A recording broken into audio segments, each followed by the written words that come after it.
Hello students, good morning. आपका education life GK इस वंश चैनल में स्वागत है। आज हम आपको पढ़ाने चल रहे हैं राष्ट्रीय शिक्षा नीति 2020। आज राष्ट्रीय शिक्षा नीति 2020 के बारे में पढ़ेंगे। इसमें कुछ महत्वपूर्ण तथ्य ये हम जानेंगे जो सीटेट, टेट और सुपर टेट तीनों में पूछा जाएगा। अधिकतर सीटेट के लिए तो बहुत महत्वपूर्ण क्वेश्चन है, एनईपी से जरूर क्वेश्चन आ रहे हैं। आइए इसमें कुछ समझते हैं महत्वपूर्ण जो तथ्य है। राष्ट्रीय जो शिक्षा नीति है एनईपी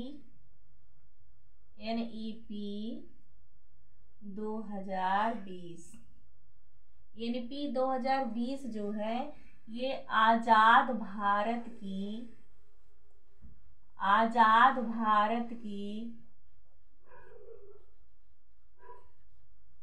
तीसरी राष्ट्रीय शिक्षा नीति है। तीसरी राष्ट्रीय शिक्षा नीति है। जब से मैं हमारा भारत आजाद हुआ उसके बाद से ये तीसरी है, 2020 वाली शिक्षा नीति है। और एनईपी का फुल फॉर्म क्या होता है? एन से होता है नेशनल,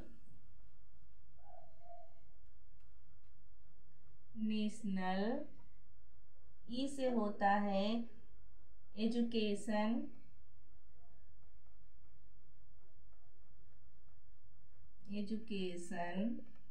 और पी से होता है पॉलिसी। राष्ट्रीय नेशनल एजुकेशन पॉलिसी, राष्ट्रीय शिक्षा नीति ये तीसरी है। और पहली कौन थी? पहली थी राष्ट्रीय शिक्षा नीति 2020 जो है ये तीसरी है। जो पहली जो है शिक्षा नीति थी वो है राष्ट्रीय शिक्षा नीति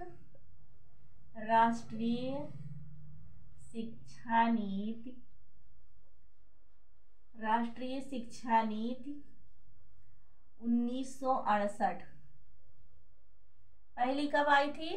राष्ट्रीय शिक्षा नीति 1968 में आई थी। और दूसरी जो है राष्ट्रीय शिक्षा नीति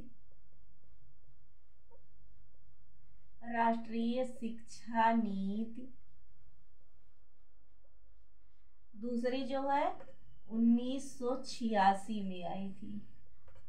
कब आई थी? 1986 में। पहली 1968 में और दूसरी 1986 में। तीसरी कब आई? 2020 में। ये राष्ट्रीय शिक्षा नीति 2020 के निर्माण के जो अध्यक्ष हैं एनईपी 2020 के जो अध्यक्ष हैं, समिति के अध्यक्ष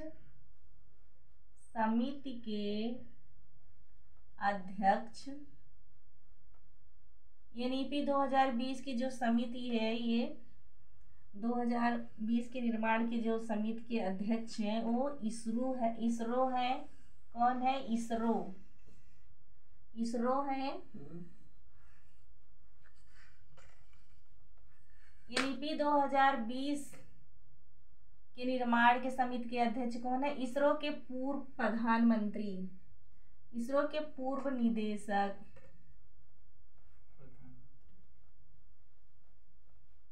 इसरो के पूर्व निदेशक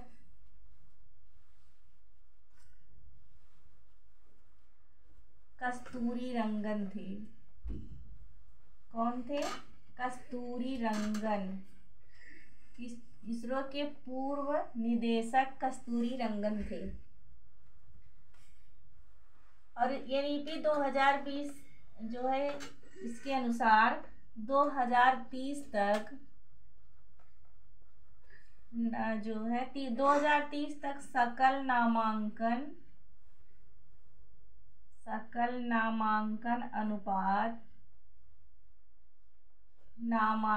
अनुपात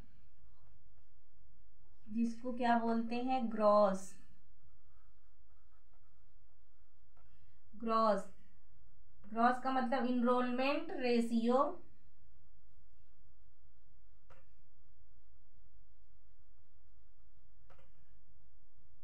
को 100% लाने की, अनुपात को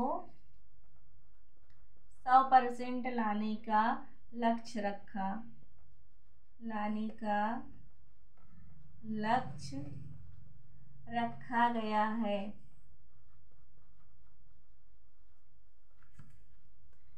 एनईपी 2020 के अनुसार 2030 तक सकल नामांकन अनुपात को 100% लाने का लक्ष्य रखा गया है।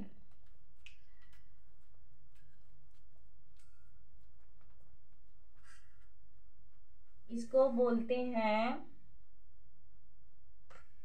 इसका जो है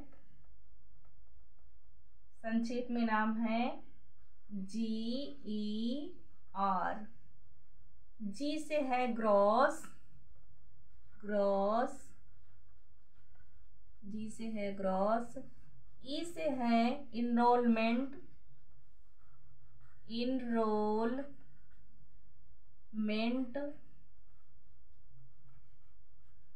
और आर से है रेशियो, आर से है रेशियो।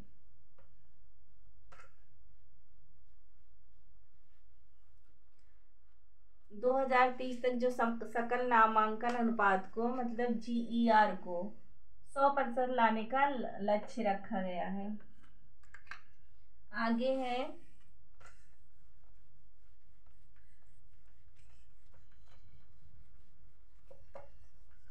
आगे इसके बारे में थोड़ा और जान लेंगे।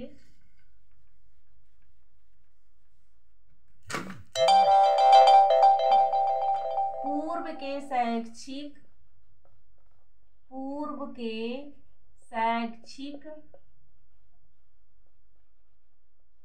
मॉडल, पूर्व के शैक्षिक मॉडल 10+2 के स्थान पर 10+2 के स्थान पर क्या हो गया है, 5+3+3+4 लाने का मतलब शैक्षिक मॉडल, पूर्व के शैक्षिक मॉडल 10+2 के स्थान पर 5+3+3+4 शैक्षिक मॉडल का सुझाव दिया गया है। शैक्षिक मॉडल का सुझाव दिया गया है, सुझाव दिया गया है। इसमें 5 का मतलब है 3 वर्ष, 3 वर्ष आंगनबाड़ी, 3 वर्ष आंगनबाड़ी और +2 वर्ष कक्षा 1 व कक्षा 2।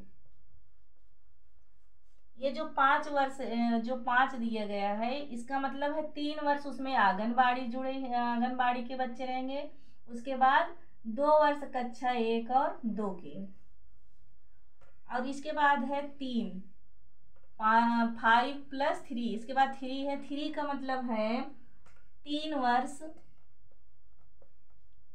3 कक्षा 3, 4 और 5।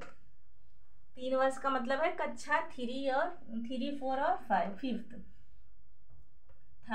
थर्ड, फोर्थ और फिफ्थ, कक्षा 3, 4, 5। इसके बाद फिर 3 का मतलब है 5+3+3, फिर 3 का मतलब है 3 का मतलब 3 वर्ष कक्षा 6, 7 और 8, 6, 7, 8।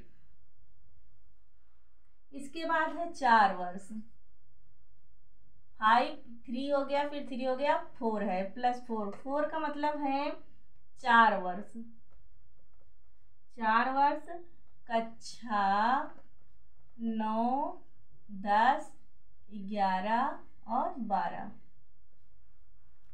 ये 10+2 के 10+2 मतलब 10 धन 2 के स्थान पर क्या आ गया, 5+3+3+4। 5 का मतलब है 3 वर्ष आंगनबाड़ी और +2 वर्ष कक्षा 1 व 2 के बच्चे। और 3 वर्ष में है कक्षा 3, 4, 5। और फिर 3 वर्ष में है कक्षा 6, 7, 8। और 4 वर्ष में है 4 वर्ष कक्षा 9, 10, 11, 12।